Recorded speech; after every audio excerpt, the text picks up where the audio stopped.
আল্লাহ নবী সাল্লাল্লাহু আলাইহি ওয়াসাল্লাম এই জন্য কিতাবে আছে যে মক্কার কুরাইশদেরকে একদিন বলছিলেন, মক্কাবাসী, ওয়াল্লাহি লা ওয়াদাতুমুশ শামসা ফি ইয়ামিনি ওয়াল কামারা ফি ইয়াসারি ওয়া আমারতুম আন আতরুকা হাদিহি দাওয়া লান আতরুকাহা হাত্তা উনাফিজাহা আও আমুতা ইলাল্লাহ। বলছে আল্লাহর কসম মক্কাবাসী, যদি তোমরা আমার ডান হাতে সূর্য এনে দাও, বাম হাতে যদি চাঁদ এনে দাও, আর বিনিময়ে যদি বলো আমাকে কালেমার দাওয়াত ছেড়ে দিতে, আল্লাহর কসম আমি এটা ছাড়ব না। চাঁদ সূর্য এনে দিলেও আমি ছাড়ব না। তার মানে কোনো কিছুর বিনিময়ে, কোনো কিছুর প্রলোভনে আমি ইমানের দাওয়াত ছাড়ব না। আমি আমার এই ফিকির, আমার এই মেহনত, আমার এই জিম্মাদারি আমি ছেড়ে দেব না। হাত্তা উনাফিজাহা, হয়তো এটা জমিনে বাস্তবায়ন হবে, অথবা আও আমুতা ইলাল্লাহ, আমি মৃত্যুবরণ করে শহীদ হয়ে আমার আল্লাহর কাছে ফিরে যাব। এর বিকল্প কোনো সুরত আমার কাছে নাই। সমঝোতার, আপোষের কোনো সুরত নেই, সুরত নেই। হক বাতিলের ঐক্য হয় না, গোমরা আর ইমানদারের মাঝে ঐক্য হয় না। আমাদেরও বিভিন্ন সময় বিভিন্ন কিছু বলে মানুষ, যে ঐক্যবদ্ধতার অনেক কিছু বলে, কিন্তু সব কিছু বলে দুনিয়াবি বর্তমান পৃথিবীর আধুনিক গণতান্ত্রিক দৃষ্টিকোণ থেকে। এই জন্য আমাদের ঐক্যের ভিত্তি গণতান্ত্রিক ভিত্তিতে না, ঐক্যের ভিত্তি হবে ইমান আকিদার ভিত্তিতে। এটা জরুরি। এখানেই দৃষ্টি, যত কথাই বলুক আম করে যে হুজুররা ঐক্য চায় না, ঐক্য করে না, এগুলো শুনতে পারবে, বলতে পারবেন, কিন্তু লাভ হবে না।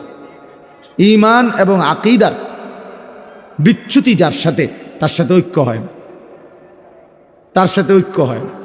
যার সাথে আমার বিশ্বাসের প্রশ্নে দ্বন্দ্ব, যার সাথে আমার ইমানের প্রশ্নেই দ্বন্দ্ব, তার সাথে আমার ঐক্য হবে কিভাবে? কিভাবে হবে? এজন্য আল্লাহ নবী সাল্লাল্লাহু আলাইহি সাল্লাম বলছেন, আপনারা জানেনও এটা, মক্কার কাফেররা নবীজিকে প্রস্তাব দিছিল যে মুহাম্মদ কিছু সময় তুমি আমগো দেবতার পূজা করো, কিছু সময় আমরা তোমার আল্লাহর ইবাদত করি। নাউজুবিল্লাহ। আল্লাহ বলছেন না, বলে দেন, কুল ইয়া আইয়ুহাল কাফিরুন লা আ'বুদু মা তা'বুদুন, হে কাফের সম্প্রদায়, তোমরা যার ইবাদত করো আমি তার ইবাদত করি না। ওয়ালা আনতুম আবিদুনা মা আ'বুদ, আবার আমি যার ইবাদত করি তোমরা তার ইবাদত করো না। কাজেই এখানে বিশ্বাসের বিষয়। আমি আল্লাহকে মানি, তোমরা কুফরিকে, মূর্তিকে মানো। তাহলে এখানে মৌলিক ভিত্তিতে দ্বন্দ্ব, তাহলে তোমার সাথে আমাদের ঐক্য হবে কেন? এই জন্য ঐক্যের ভিত্তি ঈমান, ঐক্যের ভিত্তি কোরআন। আমাদের খতিব আজম আল্লামা নুরুল ইসলাম অলিপুরি দামাত বারাকাতুহুমুল আলিয়া, এই কথাটা তিনি বহুবার বারবার বলে, এখনো বলে উনি, যে আল্লাহ তাআলা বলছে ওয়াতাসিমু বিহাবলিল্লাহি জামিআ, সবাইকে ঐক্যবদ্ধ থাকতে বলছে।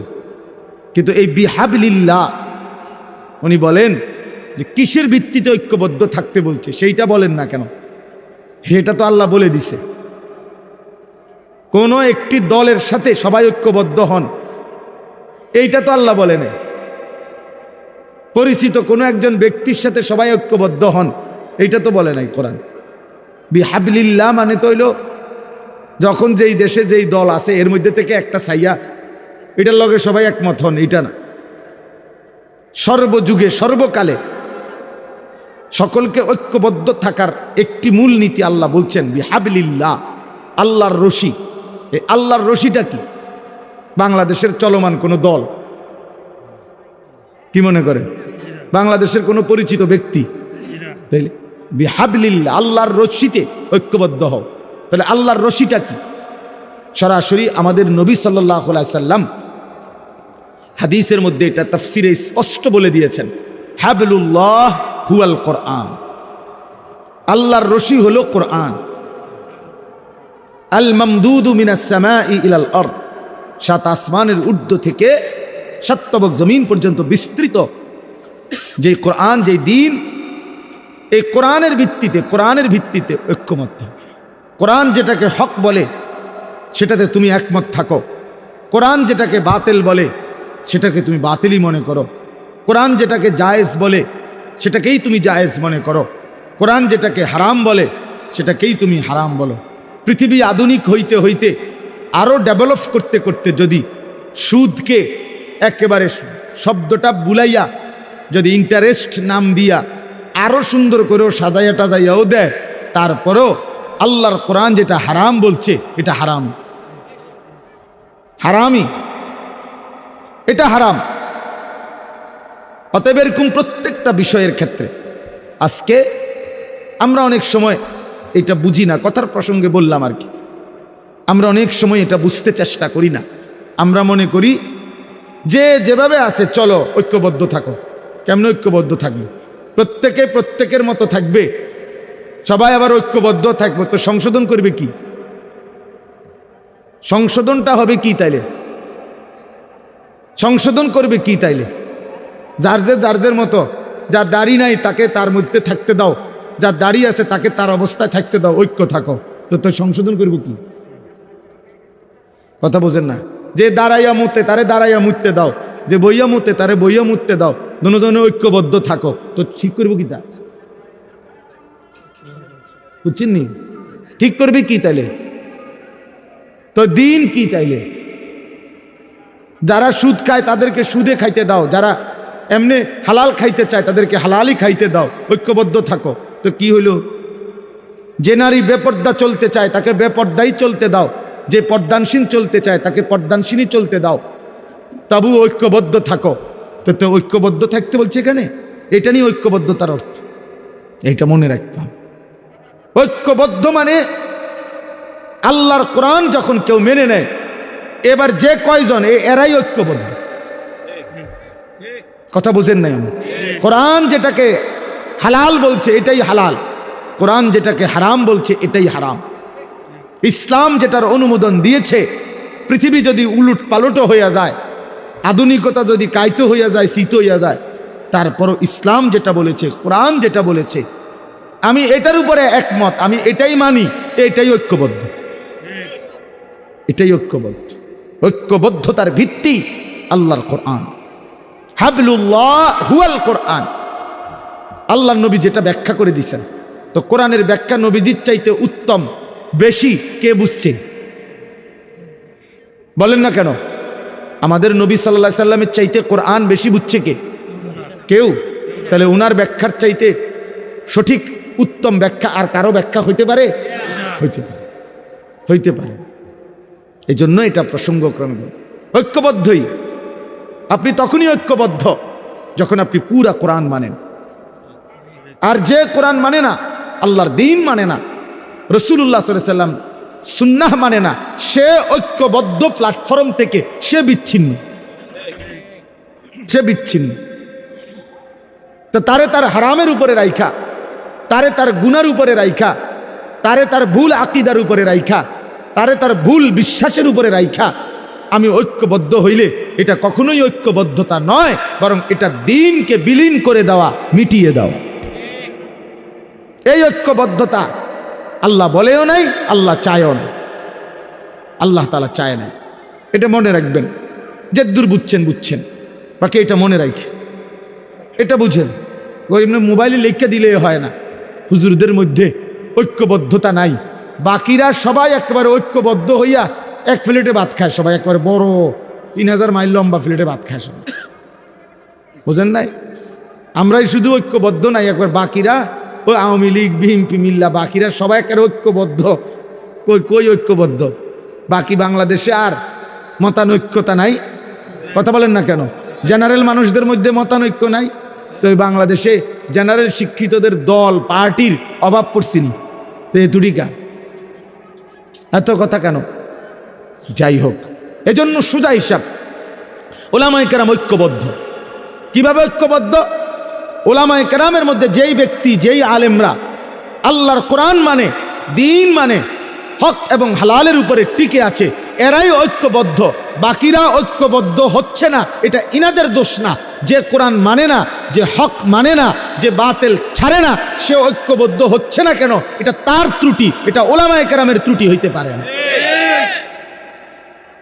আমি ঐক্যবদ্ধ, আমি কোরআনের সাথে, মনে করেন মানে আমনে আমার লগে ঐক্যবদ্ধ হচ্ছেন না কারণে যেটা আপনি হক মানেন না।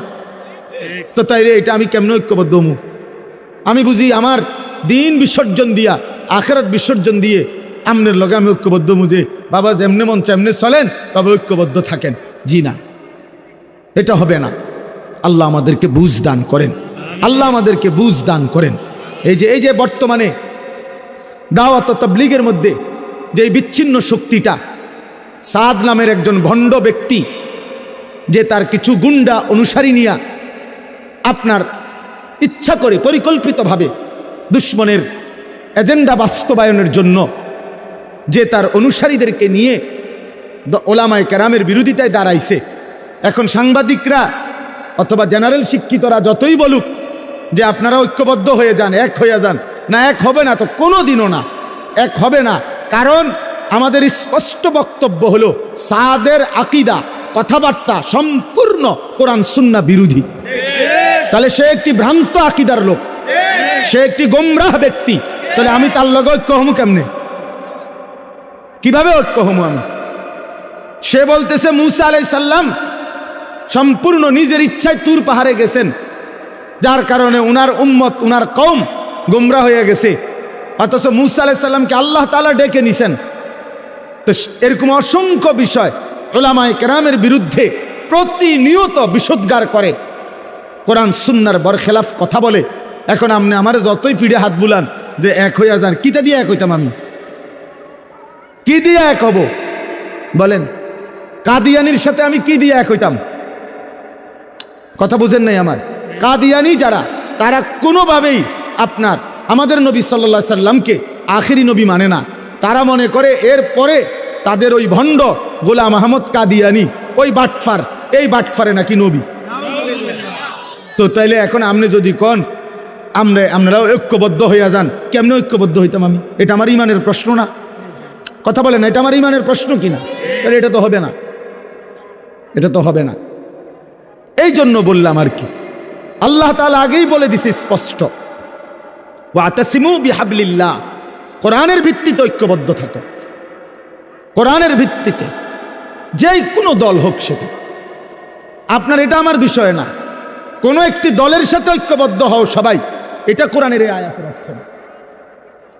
কোরআনের ভিত্তিতে ঐক্যবদ্ধ হইতে কইছে। অর্থাৎ আমরা সবাই সিদ্ধান্ত নিলাম যে এখানে আমরা যদি মনে করেন 200 মানুষ এখন বসছি, আমরা যদি সিদ্ধান্ত নেই যে এক চুল কোরআনের খেলাফ আমরা করব না, সুন্নাহর খেলাফ করব না, কোরআন এবং সুন্নাহ যেটাকে হালাল বলছে এটাই হালাল, কোরআন সুন্নাহ যেটাকে হারাম বলছে এটাই হারাম, তাইলে আমরা ঐক্যবদ্ধ। কথা বুঝছেন কিনা বলে? তাইলে ঐক্যবদ্ধ। তাহলে ঐক্যবদ্ধ হওয়ার জন্য একটা মাপকাঠি, একটা মূল নীতি আল্লাহ বলছে কিনা, তো ওইটার মধ্যে আইতেই আমরা, নাইলে কিছুই করার নাই, নাইলে কিছুই কর। হাদিসের মধ্যে আছে, এই প্রসঙ্গটা এই কথাটা বলে শেষ করি। হযরত হুযাইফা নবী সাল্লাল্লাহু আলাইহি সাল্লামের একজন সাহাবী ছিলেন, বিখ্যাত সাহাবী। উনি একদিন বলছেন নবীজিকে, ইয়া রাসূলুল্লাহ সাল্লাল্লাহু আলাইহি ওয়াসাল্লাম, জীবন চলার পথে যদি কোনো দিন ঈমান ইসলামের উপরে টিকে থাকতে গিয়ে আমি যদি আমার সাথে আর কাউকে না পাই, আর কেউ নাই আমার সাথে, আমি একা হয়ে পড়লাম, কেউ আমার সাথে পুরা দিন মানতে রাজি না, যদি কখনো এমন হয় তখন আমি কি করব? আল্লাহর নবী সাল্লাল্লাহু আলাইহি সাল্লাম বলছেন, ওয়ালাউ আন তাআদ্দা বিআসলি শাজারাতিন, প্রয়োজনে তুমি গাছের গোড়ালি শিকড় কামড়াইয়া ধরে রাখবা, তারপরও একা হলেও দ্বীনের উপরে অটল থাকবা। তো তুমি ঐক্যবদ্ধ, তুমি একজন, ওই তুমি ঐক্যবদ্ধ কিসের ভিত্তিতে? কথা বলেন না কেন? এই জন্য এটা মনে রাখতে, যে না আর সম্ভব না, পুরা সমাজ, পুরা দেশ, পুরা মহল্লা টেলিভিশন কিনে লাইছে, আর আমি একজন শেষ, এই পুরা 30 ঘর মানুষের মধ্যে আমার এই একটা ঘরে আর টেলিভিশন না কিনা, আর আমি একজন, আর কি করুন, থাক বাদ দাও, আমিও কিনে লাই। বুঝছেন নি আপনি কথাটা? এটা নি কথা, এটা নি ইসলামের কথা না। প্রয়োজনে তুমি একাই মাটি কামড়াইয়া ধরে রাখবে, তো তুমি ঐক্যবদ্ধ। আরো আশ্চর্য শুনবেন, ইব্রাহিম আলাইহিস সালাম, উনি এই যে ইব্রাহিম নবী, উনি কয়জন? একজন। ওই যে ছেলেটা হাফেজ সাহেব যে পুরস্কার প্রাপ্ত, এই প্রিয় ভাই যেই তেলাওয়াত করছে ইব্রাহিম আলাইহিস সালামের ঘটনা, হ্যাঁ খুব সুন্দর তেলাওয়াত করছে। তো এই ইব্রাহিম আলাইহিস সালাম উনি ব্যক্তিগতভাবে কয়জন? একজন। কিন্তু কোরআন শরীফে স্পষ্ট আছে ইন্না ইব্রাহিমা কানা উম্মাতান, ইব্রাহিম ছিল একটি জাতি, ইব্রাহিম একাই একটি উম্মত। অর্থাৎ আল্লাহর দিন যখন সে পূর্ণ মেনে নিছে, তো ইনি একাই শক্তি, তিনি একাই ঐক্যবদ্ধ, তিনি একাই একটি জাতির প্রতিবিম্ব, প্রতীচ্য। এই জন্য এটা মনে রাখতে হবে, পুরা দিন কোনো অবস্থাতেই পৃথিবীর সবাই যদি আল্লাহর দিন ছেড়ে দেয় তবুও আমি ছাড়বো না, এই ব্যক্তি ঐক্যবদ্ধ। এবার বাকিরা ধীরে ধীরে এখানে এসে ঐক্যবদ্ধ হইতে হবে, ধীরে ধীরে নাহকের লগে ঐক্যবদ্ধ হইলে হবে না। আল্লাহ আমাদেরকে বুঝার তৌফিক দান করেন।